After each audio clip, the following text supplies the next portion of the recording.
Hey y'all, today we're making some lasagna soup.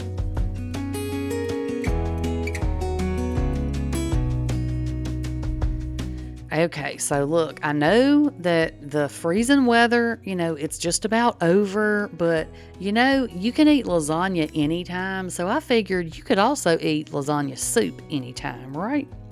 That's just my reasoning. Of course, it doesn't matter to me. I'll eat gumbo and chili right in the middle of summertime. I just cut my air conditioner up so it's cold in the house.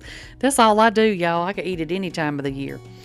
So we're going to go ahead and get this onion diced up. And look, I don't know who allows me to cut anything, but look at that. Just cut it just as wonky and lopsided as anything. But anyway, work with what you done messed up. You just got to go with it. So go ahead and dice your onion all up, and then we're going to put our whatever pot you cook soup in, okay? Put that on the stove, and we're going to add in our onion, and then we're going to add in about a pound or so, whatever you have, doesn't have to be exact, a pound of ground beef, okay? Now, you could definitely use turkey in here if you wanted to. You could do that. But you're going to go ahead and get this all browned up. You want your meat brown and your onions soft. Okay, that's what we're going to do. And I do have a regular lasagna recipe if y'all are not a fan of soup, and I'll link that for y'all down below in case you want to check that one out. It's delicious, just like this soup is. So once you get your meat and your onions just about done, add in there a big old spoonful of minced garlic. And then let that cook for about 20 or 30 seconds. It doesn't take long. Garlic doesn't need a lot of time. So then you're going to drain that. If you've got, any leftover grease, go ahead and drain that off. And then we're going to add in the rest of our ingredients. Now, what I added was 1 can of petite diced tomatoes. I don't like the big pieces of tomato in mine, so I use the small ones.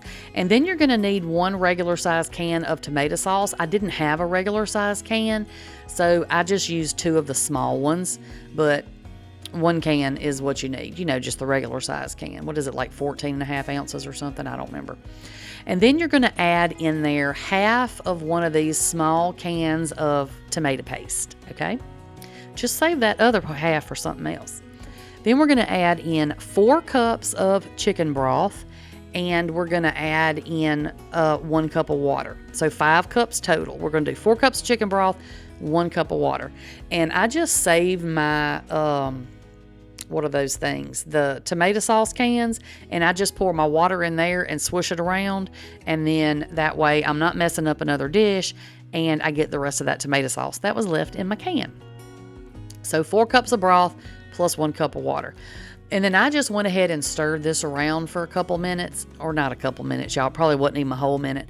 I just stirred it around, for a bit to try to make sure that my tomato paste was all kind of mixed in there, that I didn't have just a huge clump of tomato paste. Now, do you have to do that? Not necessarily. As it heats, it's gonna thin on out and mix in anyway, but I just went ahead and got a jump start on it, okay? And y'all, whoever was panicking about no seasoning, here you go. So what I added in here, and I didn't measure anything, was about a tablespoon of Italian seasoning. And then I added in some onion powder. I'm adding in some garlic powder. And I'm going to add in a little salt and pepper. Now, you can add whatever seasonings you want. But the only thing I would say is I would not leave out the Italian seasoning because, for it to taste like lasagna, you kind of need the Italian season, in my opinion. And make sure that you go easy on the salt because we added that chicken broth and all those cans of the tomato stuff. So you don't want this to be overly salty. So just add a little salt. Once you get it mixed up and it gets kind of heated, taste it. And if you feel like you need to add some more seasonings, then you certainly can do that, okay? But you can't take it out. So just, go on the shy side at first and then add more if you need it.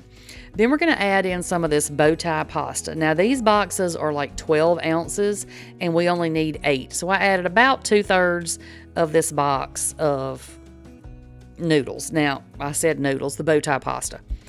But you can, I didn't measure it, but feel free to actually weigh it out and measure it if you feel like you need to. And if you don't have bow tie pasta, don't want to use bow tie pasta, it is lasagna soup. Get you 8 ounces of lasagna noodles and break them up and put them in there. It'll work just fine. So you're going to let this come up to a boil. Once it gets to a boil, you're going to cut it down on sort of a medium-high heat. You want it to still be boiling, but you don't want it to be boiling so high that it bubbles over. Because you know, like the tomato sauce and stuff gets kind of foamy when you cook it on that high heat. So just kind of be careful with that. And then you're just going to want to stir this every couple of minutes. You're only going to have to cook this as long as it takes to cook these noodles. And don't worry about feeling like, you know, I know for me, the longer you cook something, the better it tastes, and that usually is the case. But this stuff is so good, y'all. I really wasn't expecting it to be as tasty as it was, because it's not, you know, since it didn't like cook in the crock pot all day or whatever. Oops, that was my alarm. Excuse me.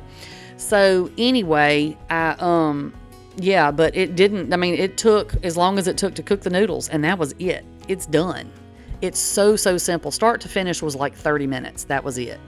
So once I got my bowl made up, I went ahead and added a little bit of cheese. So anybody who was, I know some of y'all panicked over the seasoning, and some of y'all was probably panicking over the cheese. But if y'all know me, you know there was going to be cheese in here. So I added a little bit of parmesan, a little bit of mozzarella, and I put a tiny bit of ricotta on there. Now, if you don't like one or some of those or whatever. Ooh, I had to eat that little piece of cheese that got away.